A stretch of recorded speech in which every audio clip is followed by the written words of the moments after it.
dugaan tindak pidana pencemaran nama baik dan atau fitnah. Misteri peristiwa tanggal 26 Maret di kasus dugaan ijazah palsu Presiden ke-7 Joko Widodo akhirnya terkuak.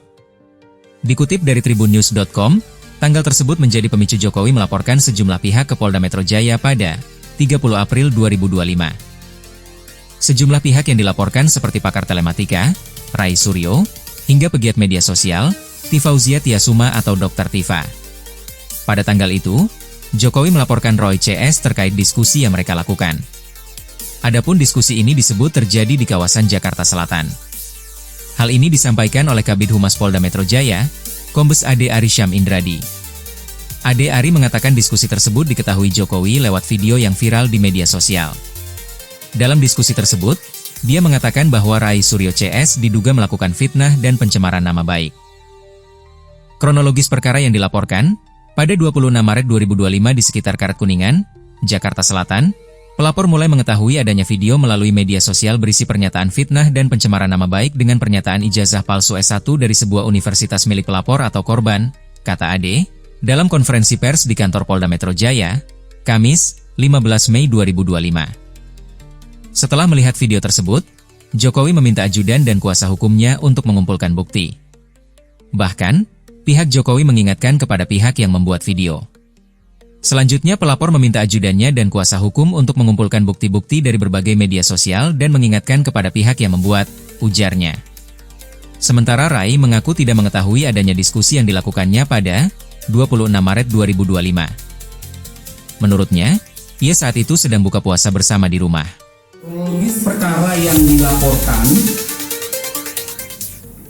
Kronologis perkara yang dilaporkan adalah pada tanggal 26 Maret 2025 di sekitar Karet Kuningan, Jakarta Selatan, pelapor selaku korban mulai mengetahui adanya video melalui media sosial berisi pernyataan fitnah dan pencemaran nama baik dengan pernyataan ijazah palsu S1 dari sebuah universitas milik pelapor atau korban, yang selanjutnya pelapor meminta kepada ADC atau ajudannya dan kuasa hukum untuk mengumpulkan bukti-bukti dari berbagai media sosial dan mengingatkan kepada pihak yang membuat pernyataan dan konten berisi fitnah dan pencemaran nama baik tersebut sebagaimana yang dinyatakan diantaranya oleh yang pertama RHS, yang kedua RSN,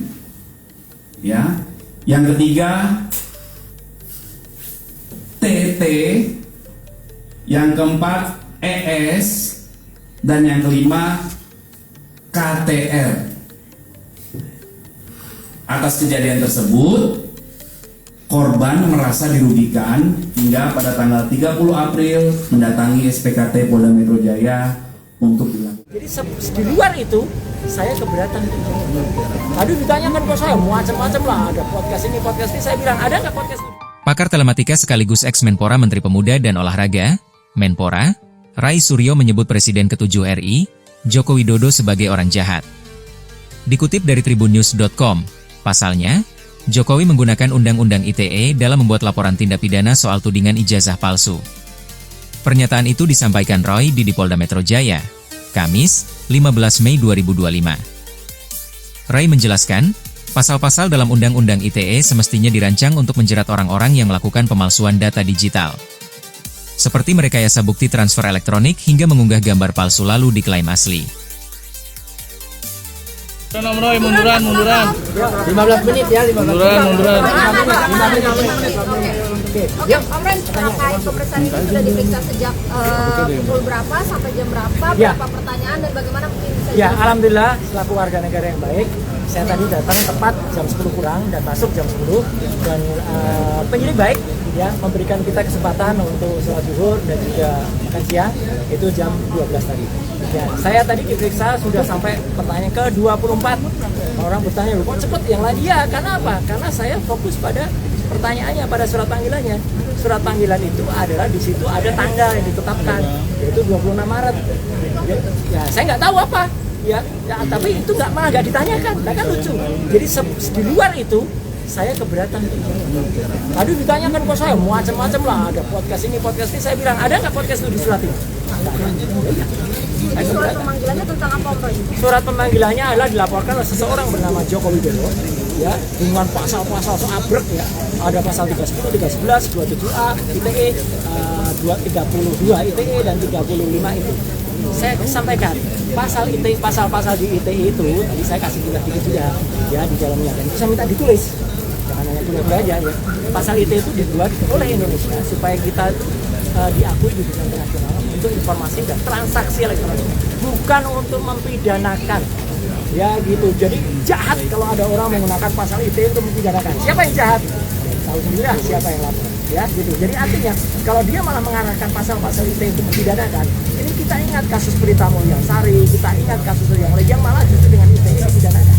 Pasal itu justru adalah kalau orang mengunggah suatu gambar yang tidak asli tapi dikatakan asli. Ya, itu harusnya yang kena. Kader salah satu partai sebar ijazah itu yang dulu yang kena. Tapi saya pun tadi dipancing, kenal itu enggak, itu nanti biar dilaporkan oleh yang lain.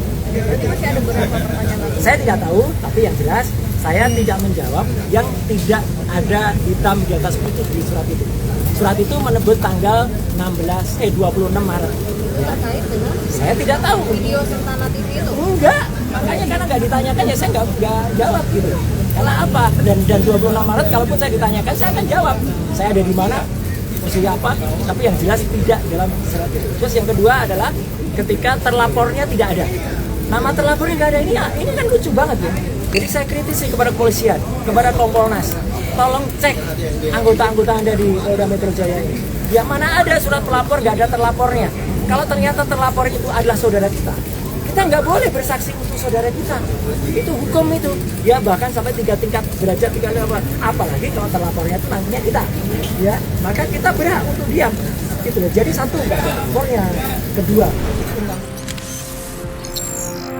Tribun X menghadirkan lokal menjadi Indonesia.